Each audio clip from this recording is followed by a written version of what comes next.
Tales of Terror and Mystery by Sir Arthur Conan Doyle. The Man with the Watches. There are many who will still bear in mind the singular circumstances which, under the heading of the Rugby Mystery, filled many columns of the daily press in the spring of the year 1892.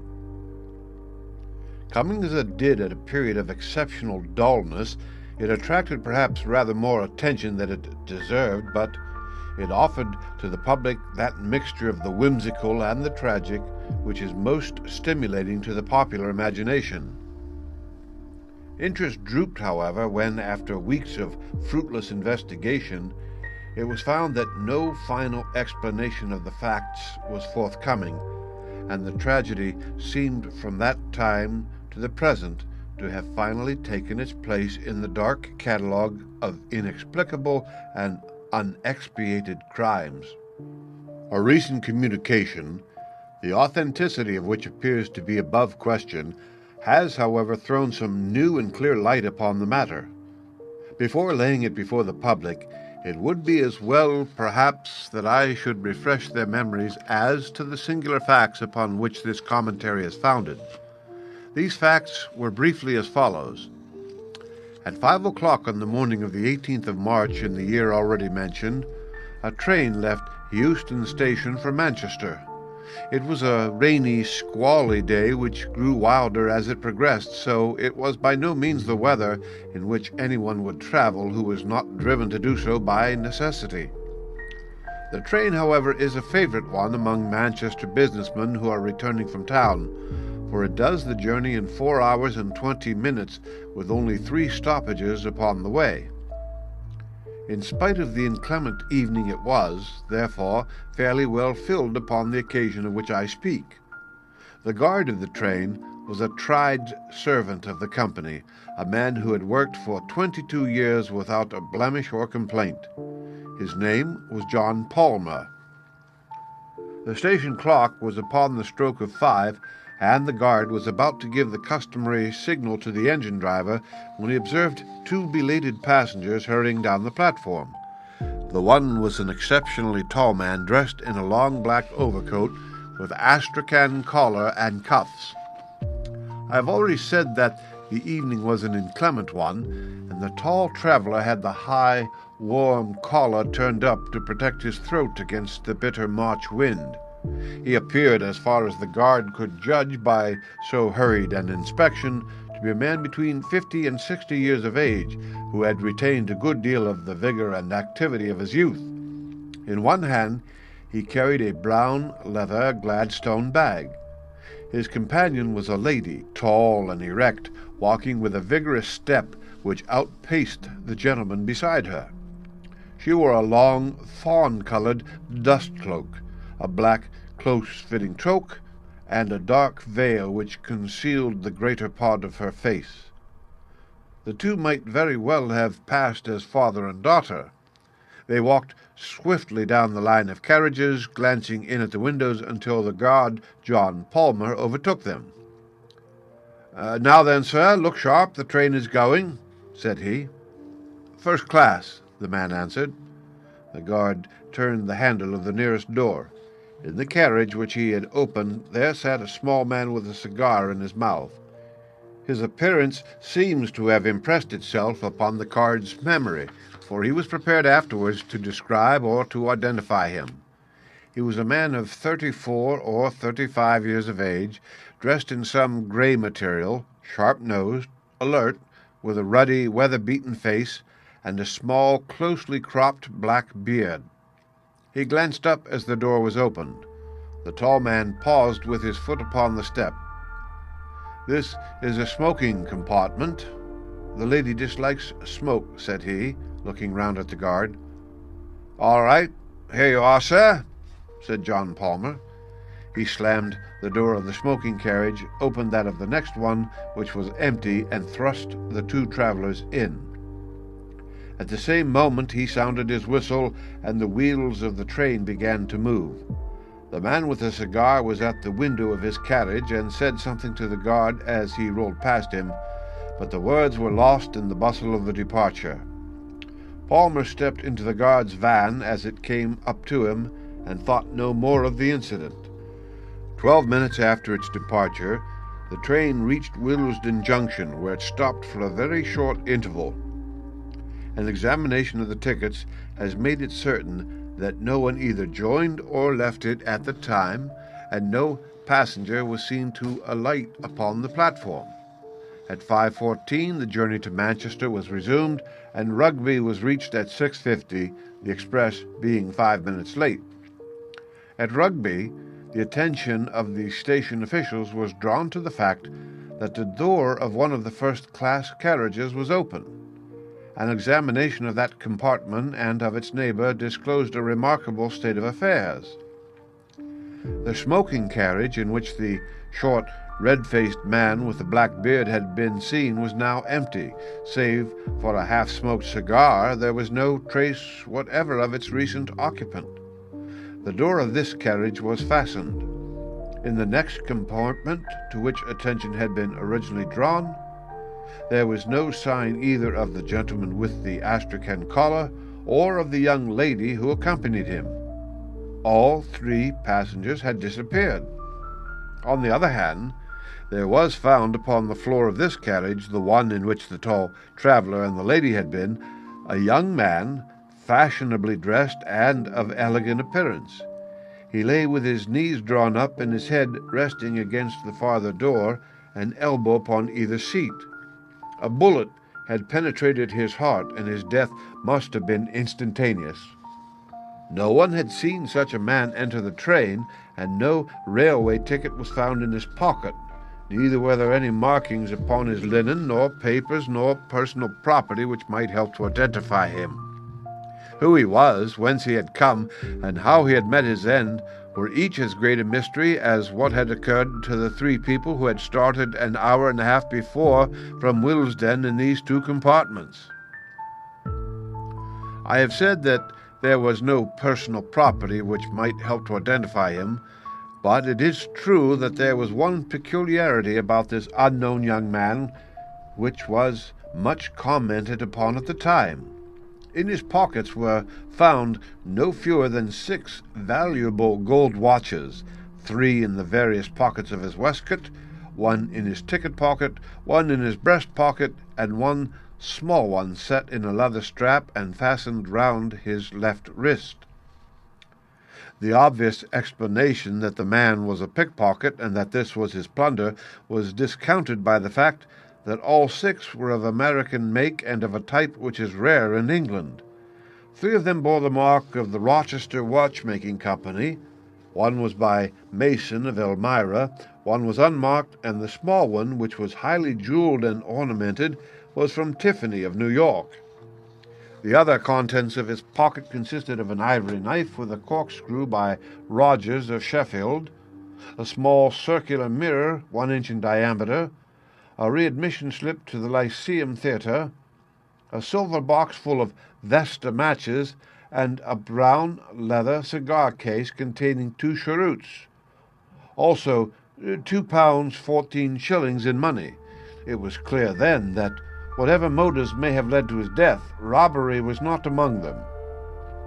As already mentioned, there were no markings upon the man's linen which appeared to be new, and no tailor's name upon his coat. In appearance, he was young, short, smooth-cheeked, and delicately featured.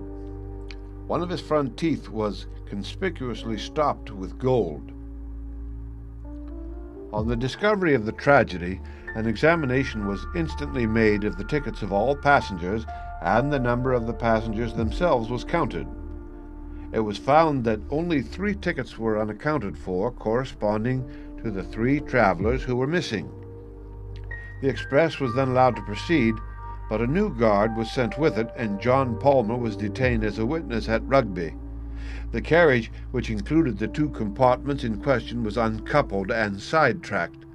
Then, on the arrival of Inspector Vane of Scotland Yard and of Mr. Henderson, a detective in the service of the railway company, an exhaustive inquiry was made into all the circumstances. That crime had been committed was certain.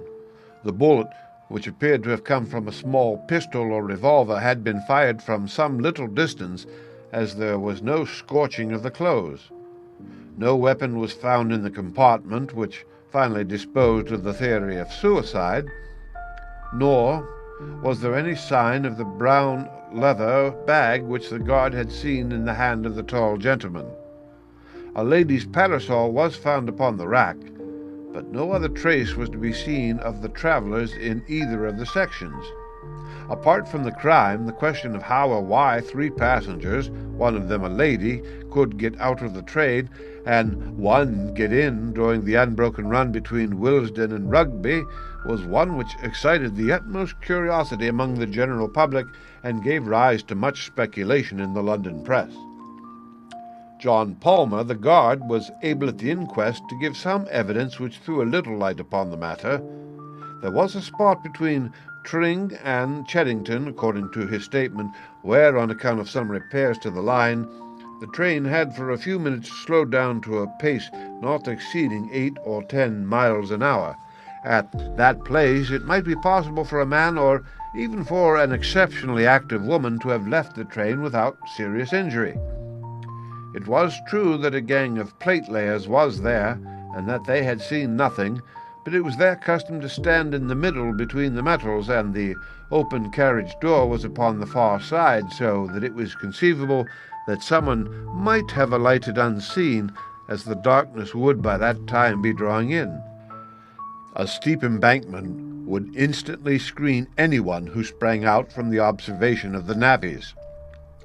The guard also deposed that there was a good deal of movement upon the platform at Willesden Junction, and that though it was certain that no one had either joined or left the train there, it was still quite possible that some of the passengers might have changed unseen from one compartment to another. It was by no means uncommon for a gentleman to finish his cigar in a smoking carriage and then to change to a clearer atmosphere. Supposing that the man with the black beard had done so at Willesden, and the half-smoked cigar upon the floor seemed to favour the supposition, he would naturally go into the nearest section, which would bring him into the company of the 2 other actors in this drama. Thus, the first stage of the affair might be surmised without any great breach of probability. But what the second stage had been, or how the final one had been arrived at, neither the guard nor the experienced detective officers could suggest. A careful examination of the line between Willesden and Rugby resulted in one discovery which might or might not have a bearing upon the tragedy. Near Tring, at the very place where the train slowed down, there was found at the bottom of the embankment a small pocket testament, very shabby and worn. It was printed by the Bible Society of London and bore an inscription, "From John to Alice, January 13th, 1856, upon the flyleaf. Underneath was written, James, July 4th, 1859, and beneath that again, Edward, November 1st, 1869, all the entries being in the same handwriting. This was the only clue, if it could be called a clue, which the police obtained, and the coroner's verdict of murder by a person or persons unknown was the unsatisfactory ending of a singular case. Advertisement, rewards, and inquiries proved equally fruitless, and nothing could be found which was solid enough to form the basis for a profitable investigation. It would be a mistake, however, to suppose that no theories were formed to account for the facts. On the contrary, the press, both in England and in America, teemed with suggestions and suppositions, most of which were obviously absurd. The fact that the watches were of American make, and some peculiarities in connection with the gold stopping of his front tooth, appeared to indicate that the deceased was a citizen of the United States, though his linen, clothes, and boots were undoubtedly of British manufacture. It was surmised by some that he was concealed under the seat, and that, being discovered, he was for some reason, possibly because he had overheard their guilty secrets, put to death by his fellow passengers. When coupled with generalities as to the ferocity and cunning of anarchical and other secret societies, this theory sounded as plausible as any. The fact that he should be without a ticket would be consistent with the idea of concealment, and it was well known that women played a prominent part in the nihilistic propaganda. On the other hand, it was clear from the guard's statement that the man must have been hidden there before the others arrived, and how unlikely the coincidence that conspirators should stray exactly into the very compartment in which a spy was already concealed. Besides, this explanation ignored the man in the smoking carriage and gave no reason at all for his simultaneous disappearance. The police had little difficulty in showing that such a theory would not cover the facts, but they were unprepared in the absence of evidence to advance any alternative explanation. There was a letter in the Daily Gazette over the signature of a well-known criminal investigator which gave rise to considerable discussion at the time.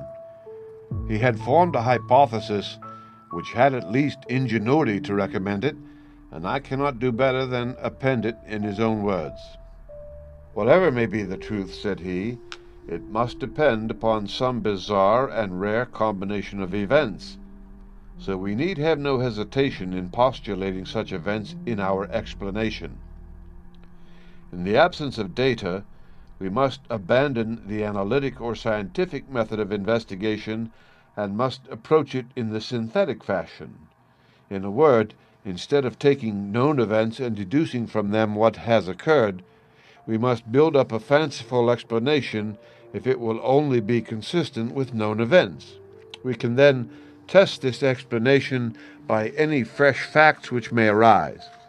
If they all fit into their places, the probability is that we are upon the right track, and with each fresh fact, this probability increases in a geometrical progression until the evidence becomes final and convincing. Now, there is one most remarkable and suggestive fact which has not met with the attention which it deserves.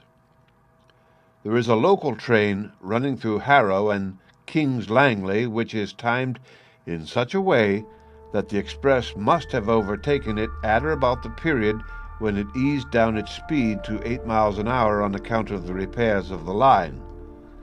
The two trains would at that time be traveling in the same direction at a similar rate of speed and upon parallel lines.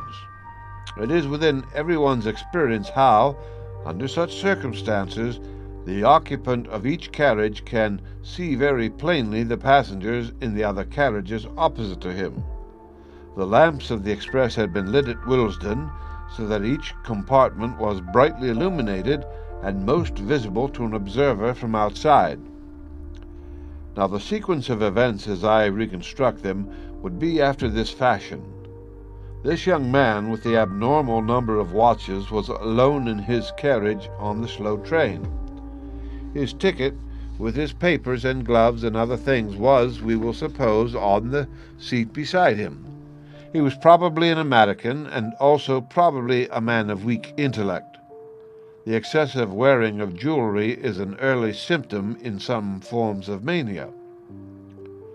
As he sat watching the carriages of the express, which were, on account of the state of the line, going at the same pace as himself, he suddenly saw some people in it whom he knew.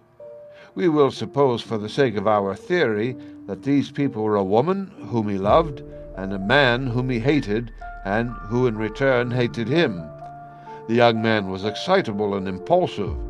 He opened the door of his carriage, stepped from the footboard of the local train to the footboard of the express, opened the other door, and made his way into the presence of these two people. The feat, on the supposition that the trains were going to be at the same pace, is by no means so perilous as it might appear.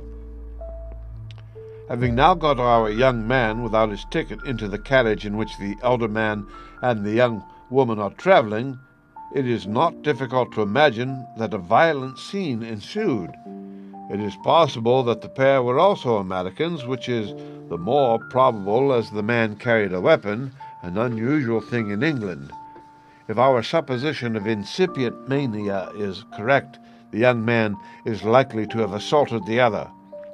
As the upshot of the quarrel, the elder man shot the intruder and then made his escape from the carriage, taking the young lady with him. We will suppose that all this happened very rapidly, and that the train was still going at so slow a pace that it was not difficult for them to leave it. A woman might leave a train going at 8 miles an hour. As a matter of fact, we know that this woman did do so. And now we have to fit in the man in the smoking carriage. Presuming that we have, up to this point, reconstructed the tragedy correctly, we shall find nothing in this other man to cause us to reconsider our conclusions. According to my theory, this man saw the young fellow cross from one train to the other, saw him open the door, heard the pistol shot, saw the two fugitives spring out onto the line, realized that murder had been done, and sprang out himself in pursuit. Why he has never been heard of since, whether he met his own death in the pursuit, or whether, as is more likely, he was made to realize that it was not a case for his interference, is a detail which we have at present no means of explaining. I acknowledge that there are some difficulties in the way.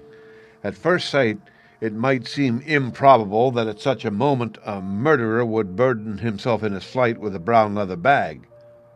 My answer is that he was well aware that if the bag were found, his identity would be established. It was absolutely necessary for him to take it with him. My theory stands or falls upon one point, and I call upon the railway company to make strict inquiry as to whether a ticket was found unclaimed in the local train through Harrow and King's Langley upon the 18th of March. If such a ticket were found, my case is proved. If not, my theory may still be the correct one, for it is conceivable either that he traveled without a ticket or that his ticket was lost. To this elaborate and plausible hypothesis, the answer of the police and of the company was, first, that no such ticket was found; secondly, that the slow train would never run parallel to the express; and thirdly, that the local train had been stationary in King's Langley station when the express, going at 50 miles an hour, had flashed past it. So perished the only satisfying explanation, and 5 years have elapsed without supplying a new one. Now at last there comes a statement which covers all the facts, and which must be regarded as authentic. It took the shape of a letter dated from New York, and addressed to the same criminal investigator whose theory I have quoted. It is given here in extenso, with the exception of the 2 opening paragraphs, which are personal in their nature. You'll excuse me if I'm not very free with names. There's less reason now than there was 5 years ago, when Mother was still living. But for all that, I had rather cover up our tracks all I can. But I owe you an explanation, for if your idea of it was wrong, it was a mighty ingenious one all the same. I'll have to go back a little so as you may understand all about it. My people came from Bucks, England, and emigrated to the States in the early 50s.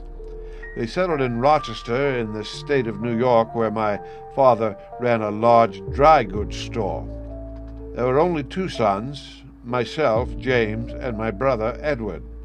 I was 10 years older than my brother, and after my father died, I sort of took the place of a father to him, as an elder brother would. He was a bright, spirited boy, and just one of the most beautiful creatures that ever lived. But there was always a soft spot in him, and it was like mold in cheese, for it spread, and nothing that you could do would stop it. Mother saw it just as clearly as I did, but she went on spoiling him all the same, for he had such a way with him that you could refuse him nothing. I did all I could to hold him in, and he hated me for my pains. At last he fairly got his head, and nothing that we could do would stop him. He got off into New York and went rapidly from bad to worse. At first he was only fast, and then he was criminal, and then, at the end of a year or 2, he was one of the most notorious young crooks in the city. He had formed a friendship with Sparrow McCoy, who was at the head of his profession as a bunco steerer, green goodsman, and general rascal. They took to card sharping and frequented some of the best hotels in New York. My brother was an excellent actor. He might have made an honest name for himself if he had chosen, and he would take the parts of a young Englishman of title, of a simple lad from the West, or of a college undergraduate, whichever suited Sparrow McCoy's purpose. And then one day he dressed himself as a girl, and he carried it off so well and made himself such a valuable decoy that it was their favorite game afterwards. They had made it right with Tammany and with the police, so it seemed as if nothing could ever stop them, for those were in the days before the Lexow Commission, and if you only had a pool, you could do pretty nearly everything you wanted. And nothing would have stopped them if they had only stuck to cards in New York. But they must needs come up Rochester way and forge a name upon a check. It was my brother that did it, though everyone knew that it was under the influence of Sparrow McCoy. I bought up that check, and a pretty sum it cost me. Then I went to my brother, laid it before him on the table, and swore to him that I would prosecute if he did not clear out of the country. At first he simply laughed. I could not prosecute, he said, without breaking our mother's heart, and he knew that I would not do that. I made him understand, however, that our mother's heart was being broken in any case, and that I had set him firm on the point that I would rather see him in Rochester jail than in a New York hotel. So at last he gave in, and he made me a solemn promise that he would see Sparrow McCoy no more, that he would go to Europe, and that he would turn his hand to any honest trade that I helped him to get. I took him down right away to an old family friend, Joe Wilson, who is an exporter of American watches and clocks, and I got him to give Edward an agency in London with a small salary and a 15% commission on all business. His manner and appearance was so good that he won the old man over at once, and within a week he was sent off to London with a case full of samples. It seemed to me that this business of the check had really given my brother a fright, and that there was some chance of his settling down into an honest line of life. My mother had spoken with him, and what she said had touched him, for she had always been the best of mothers to him, and he had been the great sorrow of her life. But I knew that this man, Sparrow McCoy, had a great influence over Edward, and my chance of keeping the lad straight lay in breaking the connection between them. I had a friend in New York detective force, and through him I kept a watch upon McCoy. When within a fortnight of my brother's sailing I heard that McCoy had taken a berth in the Etruria, I was as certain as if he had told me he was going over to England for the purpose of coaxing Edward back again into the ways that he had left. In an instant I had resolved to go also, and to pit my influence against McCoy's. I knew it was a losing fight, but I thought, and my mother thought, that it was my duty. We passed the last night together in prayer for my success, and she gave me her own testament that my father had given her on the day of their marriage in the old country, so that I might always wear it next to my heart. I was a fellow traveler on the steamship with Sparrow McCoy, and at least I had the satisfaction of spoiling his little game for the voyage. The very first night I went into the smoking room and found him at the head of a card table with a half a dozen young fellows who were carrying their full purses and their empty skulls over to Europe. He was settling down for his harvest, and a rich one it would have been, but I soon changed all that. "Gentlemen," said I, "are you aware whom you are playing with?" "What's that to you?" "You mind your own business," said he with an oath. "Who is it, anyway?" asked one of the dudes. "He's Sparrow McCoy, the most notorious card sharper in the States." Up he jumped with a bottle in his hand, but he remembered that he was under the flag of the effete old country where law and order run, and Tammany has no pool. Jail and the gallows wait for violence and murder, and there's no slipping out by the back door on board an ocean liner. "Prove your words, you—" said he. "I will," said I. "If you will turn up your right shirt sleeve to the shoulder, I will either prove my words or I will eat them." He turned white and said not a word. You see, I knew something of his ways, and I was aware of that part of the mechanism which he and all such sharpers use consists of an elastic down the arm with a clip just above the wrist. It is by means of this clip that they withdraw from their hands the cards which they do not want, while they substitute other cards from another hiding place. I reckoned on it being there, and it was. He cursed me, slunk out of the saloon, and was hardly seen again during the voyage. For once, at any rate, I got level with Mr. Sparrow McCoy. But he soon had his revenge upon me, for when it came to influencing my brother, he outweighed me every time. Edward had kept himself straight in London for the first few weeks, and had done some business with his American watches until this villain came across his path once more. I did my best, but the best was little enough. The next thing I heard, there had been a scandal at one of the Northumberland Avenue hotels. A traveller had been fleeced of a large sum by two Confederate card sharpers, and the matter was in the hands of Scotland Yard. The first I learned of it was in the evening paper, and I was at once certain that my brother and McCoy were back at their old games. I hurried at once to Edward's lodgings. They told me that he and a tall gentleman, whom I recognized as McCoy, had gone off together, and that he had left the lodgings and taken his things with him. The landlady had heard them give several directions to the cabinet, ending with Euston Station, and she had accidentally overheard the tall gentleman saying something about Manchester. She believed that that was their destination. A glance at the timetable showed me that the most likely train was at 5, though there was another at 4:35, which they might have caught. I had only time to get the later one, but found no sign of them either at the depot or in the train. They must have gone on by the earlier one, so I determined to follow them to Manchester and search for them in the hotels there. One last appeal to my brother, by all that he owed to my mother, might even now be the salvation of him. My nerves were overstrung, and I lit a cigar to steady them. At that moment, just as the train was moving off, the door of my compartment was flung open, and there was McCoy and my brother on the platform. They were both disguised, and with good reason, for they knew that the London police were after them. McCoy had a great astrakhan collar drawn up so that only his eyes and nose were showing.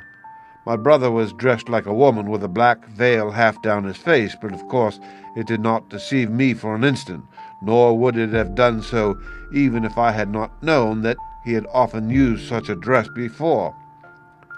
I started up, and as I did so, McCoy recognized me. He said something, the conductor slammed the door, and they were shown into the next compartment. I tried to stop the train so as to follow them, but the wheels were already moving, and it was too late. When we stopped at Willesden, I instantly changed my carriage. It appears that I was not seen to do so, which is not surprising, as the station was crowded with people. McCoy, of course, was expecting me, and he had spent the time between Euston and Willesden in saying all that he could to harden my brother's heart and set him against me. That is what I fancy, for I had never found him so impossible to soften or to move. I tried this way and I tried that. I pictured his future in an English jail. I described the sorrow of his mother when I came back with the news. I said everything to touch his heart, but all to no purpose. He sat there with a fixed sneer upon his handsome face, while every now and then Sparrow McCoy would throw in a taunt at me or some word of encouragement to hold my brother to his resolutions. "Why don't you run a Sunday school?" he would say to me, and then in the same breath, "He thinks you have no will of your own. He thinks you're just the baby brother and that he can lead you where he likes. He's only just finding out that you're a man as well as he." It was those words of his which set me talking bitterly. We had left Willesden, you understand, for all this took some time.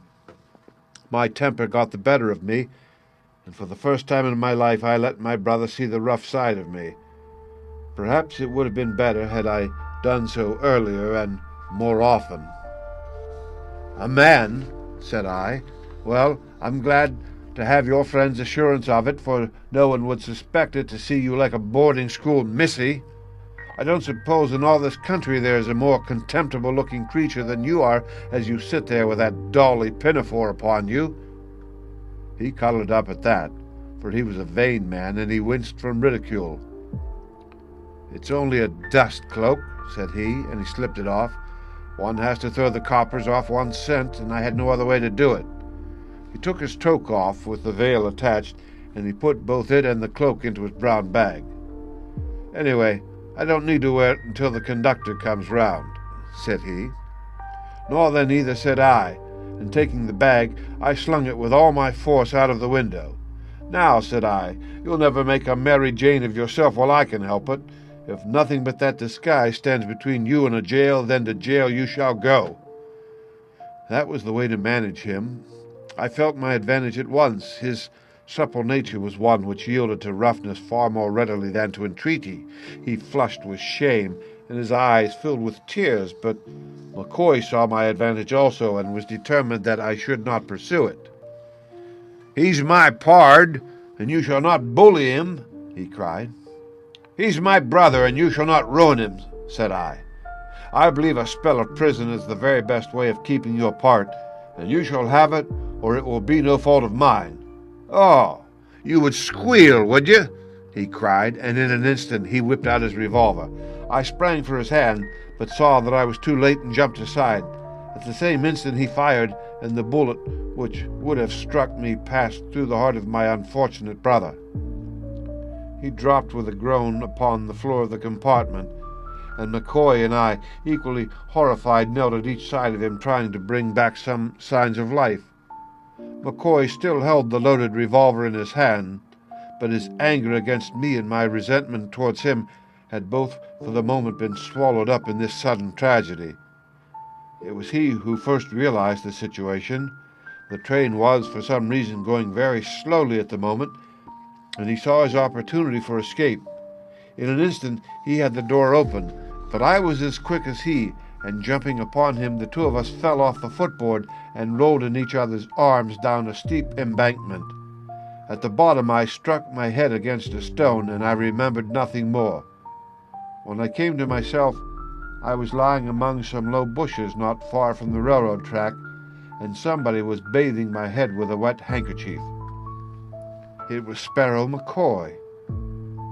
"I guess I couldn't leave you," said he. "I didn't want to have the blood of two of you on my hands in one day. You loved your brother, I've no doubt, but you didn't love him a cent more than I loved him, though you'll say that I took a queer way to show it. Anyhow, it seems a mite empty world now that he is gone, and I don't care a continental whether you give me over to the hangman or not."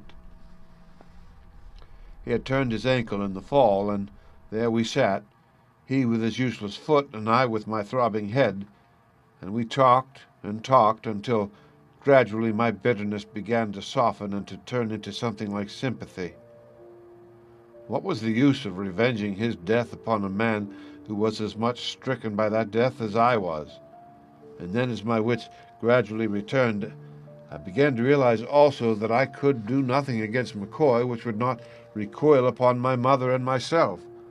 How could we convict him without a full account of my brother's career being made public, the very thing which, of all others, we wished to avoid? It was really as much our interest as his to cover the matter up, and from being an avenger of crime, I found myself changed to a conspirator against justice.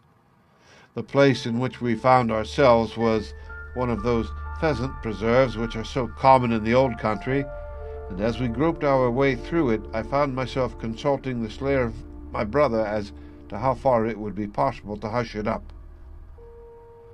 I soon realized from what he said that, unless there were some papers of which we knew nothing in my brother's pockets, there was really no possible means by which the police could identify him or learn how he had got there.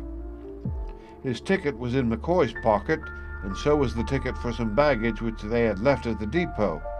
Like most Americans, he had found it cheaper and easier to buy an outfit in London than to bring one from New York, so that all his linen and clothes were new and unmarked. The bag containing the dust cloak which I had thrown out of the window may have fallen among some bramble patch where it is still concealed, or may have been carried off by some tramp, or may have come into the possession of the police, who kept the incident to themselves. Anyhow, I have seen nothing about it in the London papers. As to the watches, they were a selection from those which had been entrusted to him for business purposes. It may have been for the same business purposes that he was taking them to Manchester, but, well, it's too late to enter into that. I don't blame the police for being at fault. I don't see how it could have been otherwise. There was just one little clue that they might have followed up, but it was a small one. I mean that small circular mirror which was found in my brother's pocket. It isn't a very common thing for a young man to carry about with him, is it? But a gambler might have told you what such a mirror may mean to a card sharper. If you sit back a little from the table and lay the mirror face upwards upon your lap, you can see as you deal every card that you give to your adversary. It is not hard to say whether you see a man or raise him when you know his cards as well as your own. It was as much a part of a sharper's outfit as the elastic clip upon Sparrow McCoy's arm. Taking that, in connection with the recent frauds at the hotels, the police might have got hold of one end of the string. I don't think there is much more for me to explain.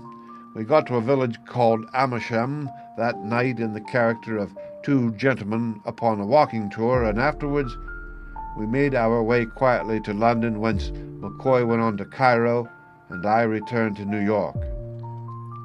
My mother died 6 months afterwards, and I'm glad to say that to the day of her death she never knew what happened. She was always under the delusion that Edward was earning an honest living in London, and I never had the heart to tell her the truth. He never wrote, but then he never did write at any time, so that made no difference. His name was the last upon her lips. There's just one other thing that I have to ask you, sir, and I should take it as a kind return for all this explanation if you could do it for me. You remember that testament that was picked up? I always carried it in my inside pocket, and it must have come out in my fall. I value it very highly, for it was the family book with my birth and my brother's marked by my father in the beginning of it. I wish you would apply at the proper place and have it sent to me. It can be of no possible value to anyone else. If you address it to X, Bassano's Library, Broadway, New York, it is sure to come to hand. The end. Read by Rick Kistner for Lit2Go on the web at fcit.usf.edu.